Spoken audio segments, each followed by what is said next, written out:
The Etruscans. Who were they? What was so important about these guys? Why should we care? Well, let's talk about it, dude. Beginning around 900 BCE, a group of chiefdom-governed tribes known as the Etruscans were quickly expanding their territories throughout what is now northern Italy. Where they originated from is highly debated, as there are arguments that Etruscans descended from Greek settlers, as well as arguments that they were natives to northern Italy. Etruscans referred to themselves as Rasenna, and were known to be some of the most skilled craftsmen of their era, constructing and living in great walled cities. For centuries, Etruscans were unmatched militarily and technologically on the Italian peninsula. They expanded with relative ease, conquering and assimilating various tribes throughout the region, controlling more and more territory with each passing year. During their height, Etruscan merchants grew rich through trade with the Celts in the north and the Greeks in the east. To their south, however, was the unassuming land of Latium. While not yet organized and formidable, Latium was very fertile with an excellent climate for growing grain. Hey yo, let me get that sweet land. Want to become Etruscan?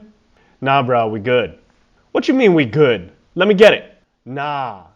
Bet. I bet.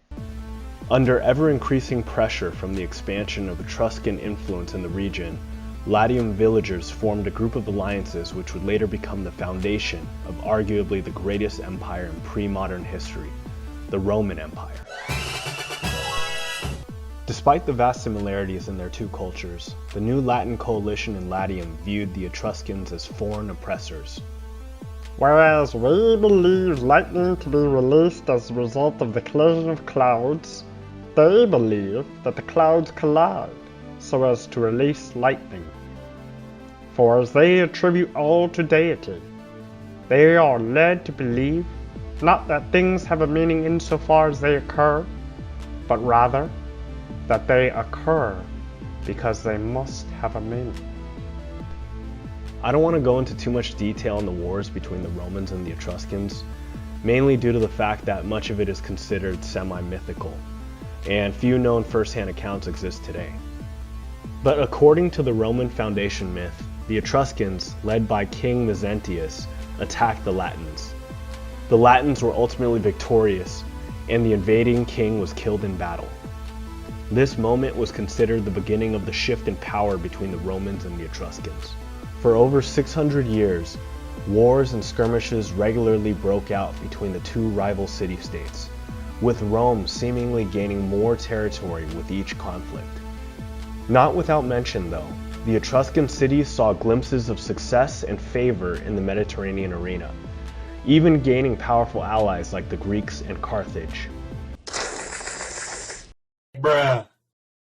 By the 3rd century BCE, however, Rome had completed its conquest of the Etruscans, relegating the once mighty culture to small surviving pockets around the Mediterranean, ultimately being completely destroyed or assimilated into Latin culture over the next 2 centuries.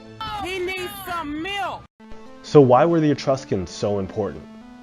If not for the pressure of Etruscan invasions, Rome may have never been founded. It was this existential threat to the Latium villagers that necessitated them to unify and organize militarily. And with a centuries-long conflict between the two rival groups in the region, a foundation was laid for the military expansionist theology that later kings, politicians, and emperors used as mantras in leading the direction of Rome. Perhaps equally, if not more important, was the profound influence Etruscans had on Roman culture. Because the early history of Rome was so unwell documented, there are even theories that the Latins were at some point in time actually conquered by the Etruscans and developed as a post-Etruscan renegade colony. After all, it was from the Etruscans that the Romans inherited many of their own cultural and artistic traditions, from the spectacle of gladiatorial combat to hydraulic engineering, temple design, and religious ritual. In fact, hundreds of years after the Etruscans had been conquered by the Romans and absorbed into their empire, the Romans still maintained an Etruscan priesthood in Rome, which they thought necessary to consult when under attack from invading barbarians. This reminds me a lot of that scene from 300, where those hills have eyes priests are about to have their way with that poor girl. Sparta wages no war at the time of the Carnead. Sparta will burn! We even derive our very common word person from the Etruscan mythological figure Persu. So the question is, were the two groups so similar simply through cultural diffusion, or did Roman culture descend directly from the Etruscans? I think it's a pretty interesting debate. Let me know what y'all think. If you like this video, please consider liking and subscribing. Definitely gonna be more to come.